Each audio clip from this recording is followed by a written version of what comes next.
I'm Damiano Piovesan from the University of Padova in Italy. Today I will talk about INGA protein function prediction for the dark proteome. Well, INGA is an algorithm for predicting Go terms and has been participating to Kappa since Kappa 2. So the first release of INGA was using Kappa 2, then there was a second version which was using Kappa 3, and the new one, INGA version 3.0, has participated in Kappa 4. INGA, the first version, and the second version have been both published in NAR, the last one in 2019, and INGA is available as a web server at this address. And at the moment is available the version 2 of the server, which replaced the first version of the same address. So INGA performed on the top 10 in Kappa 2, so the first version was on the top 10 for molecular function and biological process in the F-score, F-max, and no previous knowledge and full mode evaluation, so the main evaluation in Kappa. It was not in the top 10 for the cellular component, and also it wasn't on the top 10 when considered the S minimum score evaluation. Well, the second version of INGA, the one who participated in the last version of Kappa and Kappa 3, was actually able to be in the top 10 for all the three subontology categories. So for molecular function, actually was better for biological process and cellular component compared to other methods. And also similar ranking was obtained when considered the S-min evaluation metrics. In particular, it was second for biological process and cellular component. This means that probably the the predictions of INGA are quite precise and quite similar to what is in the ground truth. Well, actually, the third version of INGA has participated in Kappa 4, and at this moment, I don't know how it performed. Well, the algorithm. INGA, historically, since from first version, it's made of different components, so different methods which are combined to generate a final score. And the three components were homology inference, so exploit sequence similarity to make some inference and transfer Go terms from similar sequences. Guilty by association, so basically exploiting the fact that proteins, we have information about the interaction network of other proteins and infer the protein, the function of a protein from the direct interactors. And this one was removed in the last version. And the third component of INGA is to consider the architecture, the functional or structure architecture of a protein, so the pattern of domains or signatures which define the function of a proteins. And in the last, since INGA, the second version of INGA, now we also consider what we call dark domains. I will explain later what this is. So the idea is that the function is somehow associated, can be associated to the tertiary structure and also to the interaction, so to the fact that proteins can combine and make supramolecular assemblies. So the function is somehow derived and encoded in this type of information. What was missing in the classical paradigm is the fact that function can be carried also by intrinsically disordered regions, so part of the proteins or proteins which are actually not folding. So in those cases, it's difficult to say based on the sequence itself if the adhesion or a set of residues is conserved. Actually, the problem is that those regions are less conserved compared to tertiary structures. So they somehow elude standard methods to identify homology. So in particular, disordered proteins are highly regulated. They often participate in signaling processes. They are involved also in transcription and translation and perform special type of binding. Because of they are unfolded, they have high specificity, so they are linear, so when they interact with a high surface of interaction. They have low affinity because there is an entropic cost of folding, so they perform very transient interaction. That's why the reason that they are involved in signaling. And they are also versatile, and P53 is an example. So you have regions which are able to bind, for example, particular the C term and N term of the protein of P53, they are able to bind different partners with the same on the same region. So I will now explain the three components which have been which compose the INGA algorithm. So homology inference, it's straightforward in the sense that it exploits sequence similarity, but how it is implemented in INGA is slightly different from what you expect. For example, we don't consider bit score or identity, but instead we consider the position of unaligned proteins in the output of BLAST.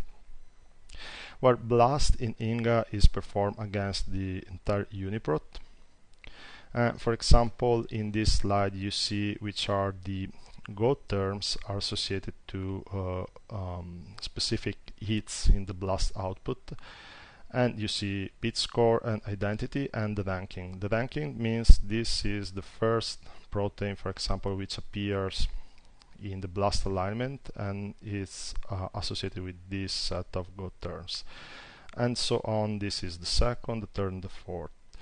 Go annotation in INGA are derived directly from Go A, so all Go terms which are associated to the uniprot database, actually Go A, are then transferred to the align to the target sequence. Well, the reason why we use ranking instead of standard metrics like identity or bit score is for this reason. So if you consider the bit score and you try to transfer function from subject with based on the bit score, this specifically here you see the log of the bit score, well, there is no a clear pattern or a clear trend or a clear dependency of the bit score and the clear relationship between the bit score and the F score. Instead, if you use the ranking defined in the previous slide, then you see that there is at least a kind of relationship. In this case, you see the red line which fits the average for each ranking position. Well, this is also true that there is no correlation also if you consider the identity instead of the bit score. Well, the other component of INGA, which was actually used in INGA 1 and INGA 2, is the so-called guilty by association. So in this case, we retrieve all Go terms associated to direct interactors of a target protein. In this case, you compare how many times Go terms appear in the set of direct interactors compared to the set of the entire protein-protein network for uniprot proteins. So the protein-protein network comes from the string database, and annotation again came from Go A database. So in this case, the string network is filtered for all nodes which actually map to uniprot proteins and actually are annotated by at least one Go term. Then when you have this counting, you can build a confusion matrix for each of the Go terms, and calculate a p-value calculated by the Fisher exact test, and then again extract a ranking which is based on the p-value. So in position 1 I have the term which has the lowest p-value, and so on. So I can associate for each Go term a ranking. Actually, this method was dismissed in the third version of INGA, and because it is now too slow, and the advantage of using this type of information, at least with this implementation, apparently is not that effective as the efficiency of calculating this. So the third components, architecture. Here you see how it is implemented in INGA 3, but basically the idea is the same also for the other two versions, is to actually identify from the sequence domains or features which are common between different proteins. So I might target proteins, I run a software or a bunch of software which identify regions, and an identifier, for example, interproscan interpro identifier for residues in my target protein. And then when I get all the labels, all the features associated to a given protein, I create a kind of pattern of signatures or pattern of domains.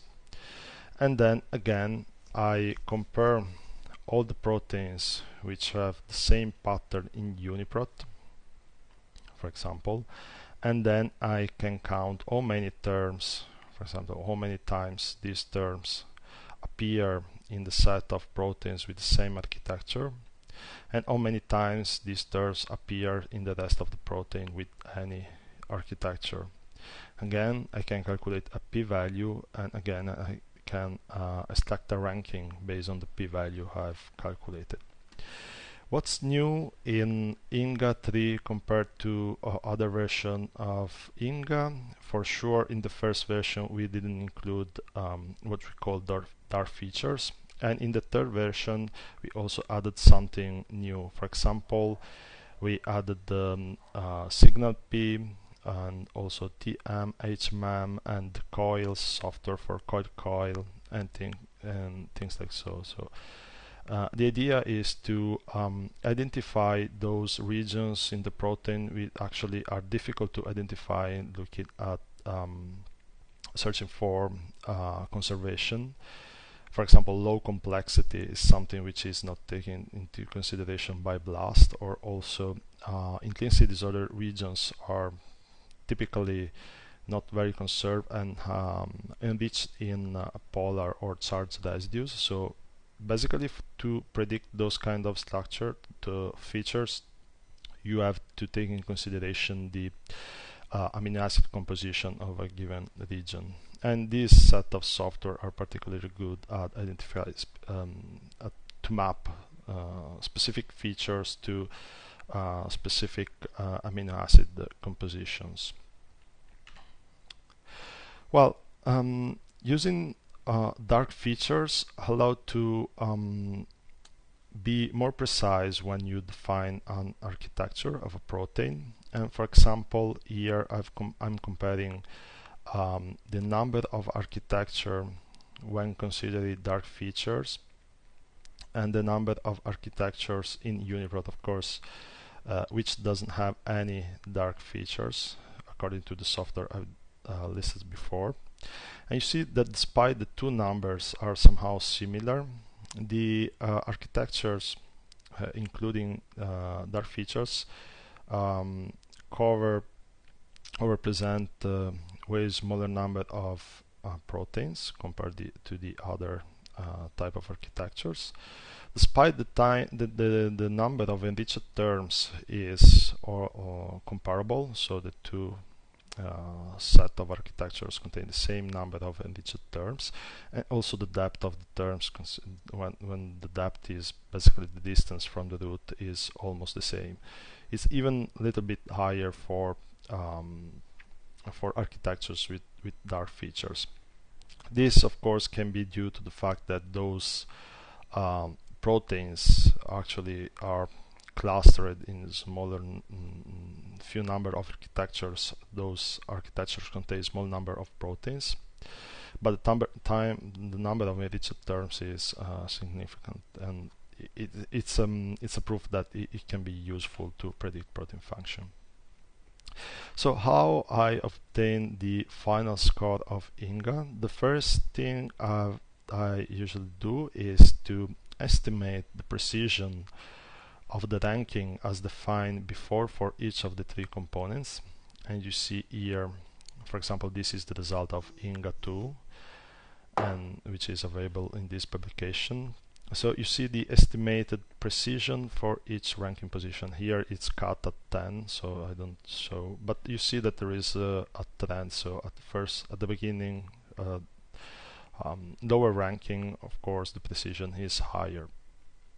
And also you see there are differences between architectures, homology, and interactions performance. So once I've estimated the precision, then I combine this precision probability, the estimates, with this formula. So basically this is taken from other methods previously participating in CAFA. And basically I combine those in a consensus score. And here you can see the difference between the INGA 2 version, the final version, the one using architecture which are dark, and the one which use architecture which are not dark, and also the first version of INGA 1, the one who participated in CAFA 2, and 2 baseline as implemented by me. And you see that actually INGA 2 is better than INGA 1, and that the two components actually contribute to improve the final results.